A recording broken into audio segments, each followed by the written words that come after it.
Hello everyone, मैं हूं doctor Priyanka Bhardwaj और आज हम बात करने वाले हैं एक ऐसे वैकेंसी के बारे में जो अभी अभी हरियाणा सरकार ने निकाली है। तो हम बात कर रहे हैं हरियाणा पब्लिक सर्विस कमीशन की एडीओ की वैकेंसी के बारे में। एडीओ यानी कि एग्रीकल्चर डेवलपमेंट ऑफिसर की वैकेंसी जो अभी अभी हमें देखने को मिल रही है।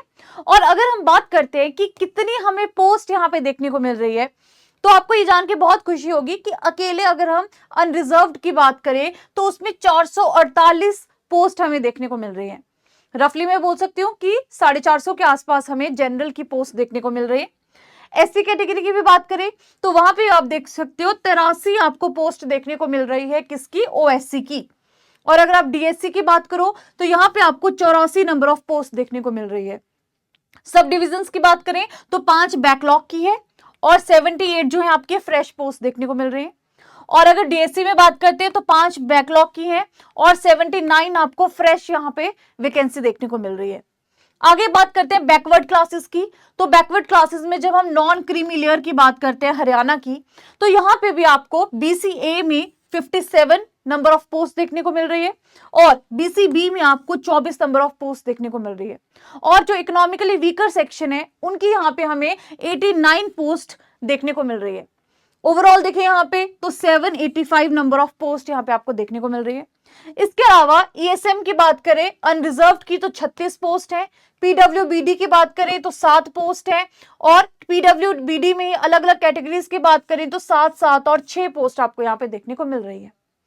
खास बात क्या है, जो इसकी इंपॉर्टेंट डेट्स हैं उसको देख लेते हैं। सबसे पहले तो जो ओपनिंग डेट है आपकी फॉर दी ऑनलाइन एप्लीकेशन के लिए, तो ओपनिंग डेट क्या है ऑनलाइन एप्लीकेशन की सबमिशन के लिए? वो है 5 अगस्त। इस डेट को नोट कर लीजिए कि 5 अगस्त से इसकी जो फॉर्म फिलिंग है वो स्टार्ट हो जाएगी। और इसके बाद में बात करें कि आपकी फॉर्म फिलिंग की क्लोजिंग डेट क्या है, तो वो है आपकी 25 अगस्त 5 बजे तक। 5 अगस्त से लेके 25 अगस्त तक आपके पास में टाइम है फॉर्म फिलिंग का। और अगर हम पेमेंट की बात करते हैं तो पेमेंट भी इसकी जो है क्लोजिंग डेट है वो भी आपकी 25 अगस्त ही है, शाम के 5 बजे तक। तो ये आपको सबसे पहले मेन चीज पता होनी चाहिए। जितनी भी इसकी डिटेल्ड इंफॉर्मेशन है, इसकी साइट की बात करें तो यहाँ पे hpsc.government.in इस साइट पे आप जाके इसकी पूरी जो डिटेल्स है उसको चेक कर सकते हैं। आगे कि कौन कौन सी इंपॉर्टेंट डेट्स है यहाँ पे एक बार टेबलर फॉर्म में देख लेते हैं। सबसे पहले तो जो डेट है आपकी मेन जिसमें आप अप्लाई कर सकते हैं फॉर्म के लिए, हमने जान लिया कि 5 अगस्त आपके पास में मेन डेट है। कब तक आप अप्लाई कर सकते हो? 25 अगस्त तक आप अप्लाई कर सकते हो। और अगर पेमेंट की बात करें तो पेमेंट भी आप कब तक कर सकते हो? 25 अगस्त तक कर सकते हो। और कौन सी वेबसाइट पे आपको जाना है, ये वेबसाइट के बारे में भी हमने यहाँ पे डिस्कस कर लिया। अब इसी के बारे में थोड़ा सा और डिटेल में डिस्कस करते हैं। जैसे कि यहाँ पे आप देख सकते हो कि कैटेगरी वाइज कैसे ब्रेकअप है पोस्ट का, यानी कि कैटेगरी वाइज कैसे कैसे डिस्ट्रीब्यूशन हो रहा है यहाँ पे सीट्स का, इसको देख सकते हो। अब बात करते हैं कि इसके लिए हमारे पास एसेंशियल क्वालिफिकेशन क्या है। तो इस चीज का आपने ध्यान रखना है कि एसेंशियल क्वालिफिकेशन यहाँ पे क्या है। अगर आपने बीएससी ऑनर्स, यहाँ पे देखो स्पेसिफिकली लिखा है ऑनर्स, अगर आपने बीएससी ऑनर किया है किस में? एग्रीकल्चर में, तो आप इस पोस्ट के लिए अप्लाई कर सकते हैं। दूसरी चीज क्या है कि अगर आपने 10th तक संस्कृत पढ़ी है या फिर हिंदी सब्जेक्ट पढ़ा है या फिर +2 में बीए या एमए की है हिंदी के साथ में वन ऑफ द सब्जेक्ट, यानी कि एक बार भी आपने हिंदी का सब्जेक्ट अगर पढ़ा है तो आप इस पोस्ट के लिए एलिजिबल हैं। तो दो चीजें यहां पे मेन है, क्या? BSc honours. अगर सिंपल बीएससी की होगी तो आप एलिजिबल नहीं हो, लेकिन अगर ऑनर्स की है एग्रीकल्चर में तो आप इसके लिए एलिजिबल हैं। और दूसरा कि अगर आपने 10th में हिंदी पढ़ी है या संस्कृत पढ़ी है, वन ऑफ द सब्जेक्ट जो नॉर्मली सबने पढ़ा होता है, तो भी आप इस पोस्ट के लिए एलिजिबल हैं। पे स्केल की बात कर लेते हैं। तो पे स्केल जो है वो लेवल 6 के अकॉर्डिंग है और यहाँ पे जो आपका पे स्केल है वो 35,400 से लेके 1,12,400 तक है। तो पे स्केल इसका आप यहाँ पे देख सकते हैं, क्लियरली दिया गया है कि क्या इस जॉब का पे स्केल रहने वाला है, राइट। तो ये हमने यहाँ पे बात कर ली कि मेन यहाँ पे क्या पॉइंट्स हैं जो एसेंशियल क्वालिफिकेशन है उसको लेके, ठीक है। अब आगे बात करते हैं एप्लीकेशन फी के बारे में। तो अलग अलग जो कैटेगरीज हैं उनके लिए आप यहाँ पे देख सकते हो डिफरेंट आपको जो एप्लीकेशन फी है वो देखने को मिल रही है।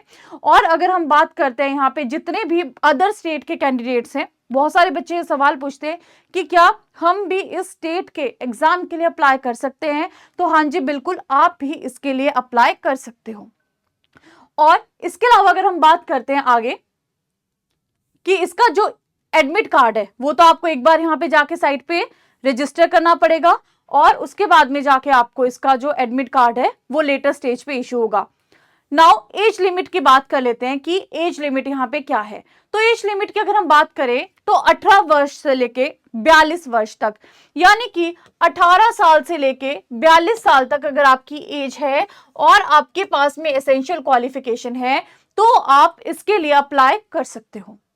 और इसमें भी अगर हम बात करते हैं कि क्या कोई रिलैक्सेशन आपको देखने को मिलता है, तो जी हाँ बिल्कुल आप देख सकते हैं कि यहाँ पे आपको कैटेगरी वाइज रिलैक्सेशन देखने को मिल रहा है। जैसे कि आप यहाँ पे देख सकते हो कि जो एससी कास्ट ऑफ हरियाणा है या फिर बैकवर्ड क्लासेस ऑफ हरियाणा है, वहां पे आप देख सकते हो 5 साल का आपको रिलैक्सेशन देखने को मिल रहा है। अदर कास्ट में डिसेबल्ड पर्संस में भी देखोगे तो 5 साल का आपको रिलैक्सेशन देखने को मिलेगा। अगर आप मिलिट्री पर्सन की वाइफ हैं और अगर वो मिलिट्री सर्विस के टाइम पे डिसेबल हो गए तो भी आपको 5 साल का यहाँ पे रिलैक्सेशन देखने को मिलेगा। और कोई विडोड है या फिर कोई भी डाइवोर्स्ड वुमेन है उनके लिए भी 5 साल का भी यहाँ पे रिलैक्सेशन देखने को मिलेगा। तो यहाँ पे आप बिल्कुल देख सकते हैं कि रिलैक्सेशन भी आपको यहाँ पे देखने को मिल रहा है।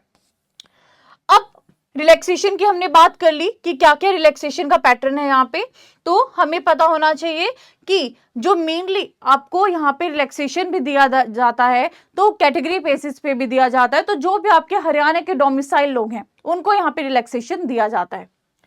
अगली बात करते हैं कि जो डेट ऑफ बर्थ है उसका एविडेंस क्या होगा।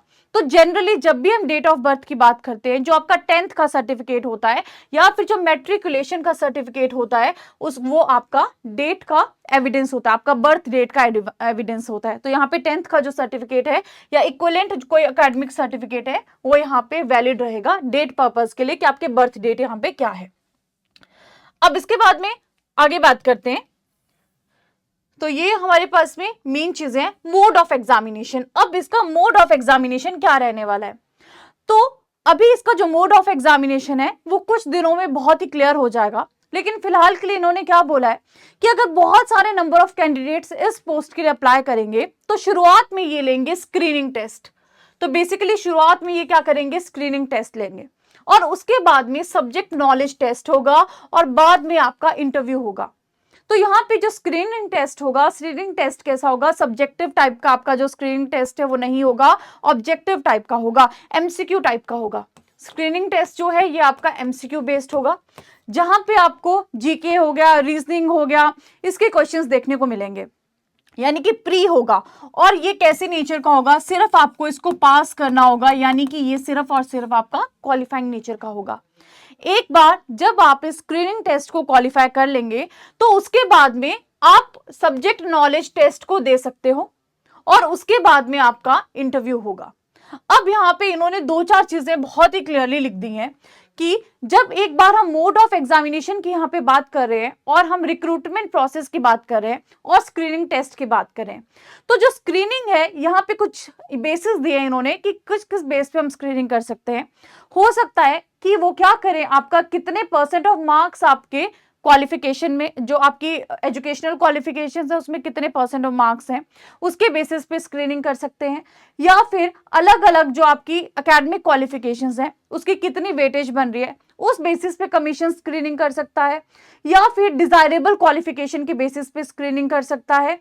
तो स्क्रीनिंग का इनका जो भी मेथड होगा वो हमें कुछ टाइम में पता चल जाएगा। या फिर हो सकता है कि ये क्या करेंगे, एक आपका जो टेस्ट है, ऑब्जेक्टिव टाइप ऑफ टेस्ट है, उसके लिए क्या कर सकते हैं, कंडक्ट कर सकते हैं स्क्रीनिंग करने के लिए। और जब एक बार स्क्रीनिंग हो जाएगी तो स्क्रीनिंग के बाद में ये आपका क्या करेंगे, सब्जेक्ट नॉलेज टेस्ट करेंगे। तो ज्यादा प्रोबेबिलिटी क्या है कि शुरुआत में ये ऑब्जेक्टिव टाइप ऑफ टेस्ट लेंगे और उसके बाद में ये आपका डिस्क्रिप्टिव टेस्ट लेंगे। और डिस्क्रिप्टिव में भी मोस्ट प्रोबेबली जो आपका एग्रीकल्चर होता है, पूरे subject mostly all the subjects वो सारे आपके इसमें कवर होने वाले हैं। जब आगे हम सब्जेक्ट नॉलेज टेस्ट की बात करते हैं तो एग्रीकल्चर में जितने भी सब्जेक्ट्स है, हॉर्टिकल्चर है, एग्रोनॉमी है, सॉइल साइंस है, प्लांट पैथोलॉजी है, एंटोमोलॉजी है, प्लांट ब्रीडिंग है, जेनेटिक्स है, सारे के सारे सब्जेक्ट्स यहाँ पे क्या है, कवर होने वाले हैं एग्रीकल्चर के, राइट। तो descriptive type of paper most probably रहेगा, बाकी इंफॉर्मेशन ये आपको दे देंगे कुछ दिन के अंदर अंदर। और इसके अलावा यहाँ पे एक इंटरव्यू रहने वाला है। अब ये जितनी भी चीजें ये सारी आपको बता दी जाएंगी। एक और पॉइंट यहाँ पे इन्होंने दिया है कि रीचेकिंग का कोई भी क्लेम यहाँ पे वैलिड नहीं होगा। ओएमआर शीट की जो रीचेकिंग है वो यहाँ पे नहीं की जाएगी, दोबारा से कोई भी क्लेम आप रीचेकिंग का नहीं कर सकते हो। और जो आंसर शीट्स हैं उसका भी री इवेलुएशन नहीं किया जाएगा। आंसर शीट्स के लिए भी अगर आप कोई इनको बोलोगे कि रिवेलुएट करना है तो दोबारा यहाँ पे कोई भी रीवैल्यूएशन या रीचेकिंग यहाँ पे नहीं की जाएगी, राइट। तो ये यहाँ पे कुछ मेन पॉइंट्स हैं जिसके बारे में आपको पता होना चाहिए, ठीक है। और यहाँ पे कुछ हेल्पलाइन नंबर्स भी दिए गए हैं, कोई क्वेरीज होंगी तो यहाँ पे आपको कुछ ईमेल आईडीज भी दी गई हैं और साथ में हेल्पलाइन नंबर्स भी दिए गए हैं, तो आप इस पे भी क्या कर सकते हो, कॉन्टेक्ट कर सकते हो। इसके अलावा आगे बात कर लेते हैं कि क्या क्या चीजें यहाँ पे रिक्वायर्ड हैं और क्या क्या चीजें यहाँ पे मेन है। चलिए आगे डिस्कस कर लेते हैं थोड़ा सा कि क्या क्या डॉक्यूमेंट्स हैं जो आपको यहाँ पे रिक्वायर्ड हैं।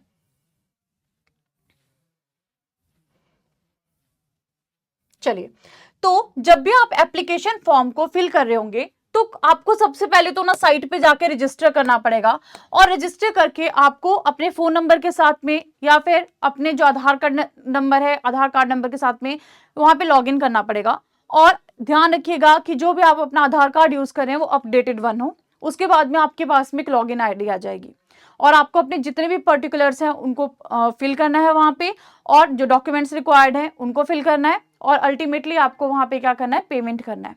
तो यहाँ पे आप देख सकते हो कि जो डॉक्यूमेंट आपको यहाँ पे अपलोड करने हैं, एक तो स्कैन फोटो आपको चाहिए होगी, दूसरा स्कैन्ड सिग्नेचर आपको यहाँ पे चाहिए, जो भी आपकी डिग्री के सर्टिफिकेट्स हैं या मार्कशीट्स हैं उन सब की स्कैन्ड कॉपी आपको यहाँ पे रिक्वायर्ड होगी।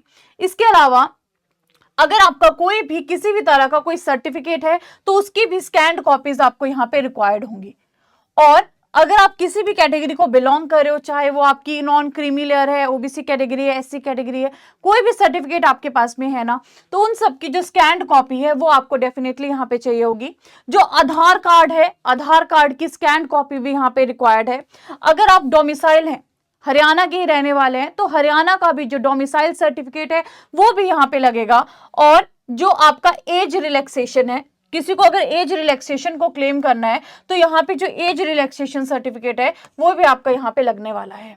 जैसे यहाँ पे आप देख सकते हो एज रिलैक्सेशन का सर्टिफिकेट भी लगने वाला है। और कोई अगर कहीं पे काम कर रहा है तो वो भी यहाँ पे अपनी एनओसी जो है उनको scanned copy no objection certificate की यहाँ पे लगवानी पड़ेगी। और इसके अलावा जो भी आपका डिसेबिलिटी सर्टिफिकेट है वो भी आपको यहाँ पे करवाना पड़ेगा, ठीक है। तो यहाँ पे ये जो मेन डॉक्यूमेंट्स हैं इनको आपको यहाँ पे अपलोड करना पड़ेगा।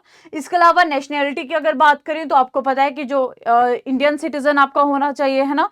और इसके अलावा जो एजुकेशनल क्वालिफिकेशन है वो हमने सारी यहाँ पे डिस्कस कर ली कि क्या क्या यहाँ पे एजुकेशनल क्वालिफिकेशन रिक्वायर्ड है, राइट। इसके अलावा जो भी आप अगर किसी भी चीज के लिए अवेल कर रहे हो, कोई भी बेनिफिट के लिए अवेल कर रहे हो, तो उस सबके सर्टिफिकेट्स आपके पास में रेडी होने चाहिए और स्कैन्ड सर्टिफिकेट्स आपके रेडी होने चाहिए, ताकि जब आप एप्लीकेशन फॉर्म वगैरह को फिल करोगे उस टाइम पे आप इन डॉक्यूमेंट्स को क्या कर सके, अपलोड कर सकें। तो ये आपका पूरा आपके पास में इंफॉर्मेशन होनी चाहिए, पहले से रेडी होनी चाहिए जितने भी ये डॉक्यूमेंट्स हैं, राइट।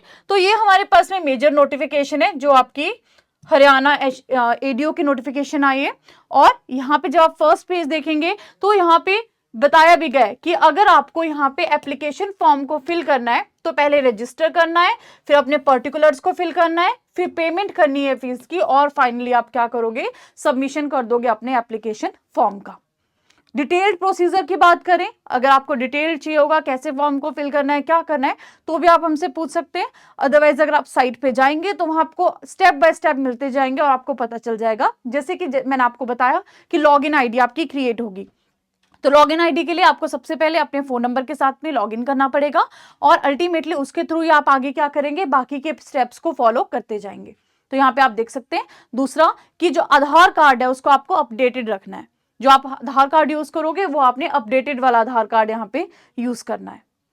और पेमेंट आपको यहाँ पे 25 तारीख जो है वो लास्ट डेट है पेमेंट की। 25 तारीख तक आपको जो पेमेंट है वो पूरी की पूरी यहाँ पे कर देनी है। और जितने भी आपके पर्टिकुलर्स हैं और जो भी आप डिटेल करोगे फिल, वो बहुत ध्यान से फिल करना, क्योंकि एक बार फिल करने के बाद में इन डिटेल्स में कोई भी चेंज अलाउड नहीं होगा। तो ये हमारे पास में एक बहुत अच्छा मौका है जिसके लिए हम क्या कर सकते हैं, प्रिपेयर कर सकते हैं। और जो डेट्स हैं आपने देख ली हैं कि 5 तारीख से लेके 25 तारीख तक आप इसका जो फॉर्म है उसको फिल कर सकते हैं। अब मैं आपको एक और चीज बताना चाहूंगी कि अभी जो भी हमारे बैचेस चल रहे हैं उन बैचेस में कल तक के लिए यानी कि 31 तारीख तक के लिए फ्लैट 300 ऑफ मिल रहा है। तो यहाँ पे आप देख सकते हैं कि जो भी हमारे बैचेस चल रहे हैं उनमें अभी कल तक के लिए यानी कि 31 तारीख तक के लिए आपको फ्लैट 300 ऑफ मिल रहा है। और उस फ्लैट 300 ऑफ के लिए आपको एक कूपन कोड डालना पड़ेगा और वो कूपन कोड है महा ऑफर 300। जैसे आप ये कूपन कोड डालेंगे तो आपको जितने भी बैचेस एग्रीकल्चर के हमारे चल रहे हैं उसमें फ्लैट 300 ऑफ मिल जाएगा। तो आप इसके लिए अगर कोई बैच लेना चाहते हैं तो ये कूपन कोड डाल के 300 आपको रुपीज वहां पे ऑफ क्लियरली मिल जाएगा। बैचेस आप देख सकते हैं कि कौन कौन से बैचेस हमारे करंटली चल रहे हैं। ठीक है, अब नेक्स्ट वीडियो में मिलेंगे और इंफॉर्मेशन के साथ में। और कोई भी आपको किसी भी एग्जाम रिलेटेड या एडीओ से रिलेटेड कोई भी इंफॉर्मेशन चाहिए होगी, कोई भी आपका डाउट होगा तो आप कमेंट सेक्शन में पूछ सकते हैं। थैंक यू सो मच, मिलेंगे नेक्स्ट वीडियो में।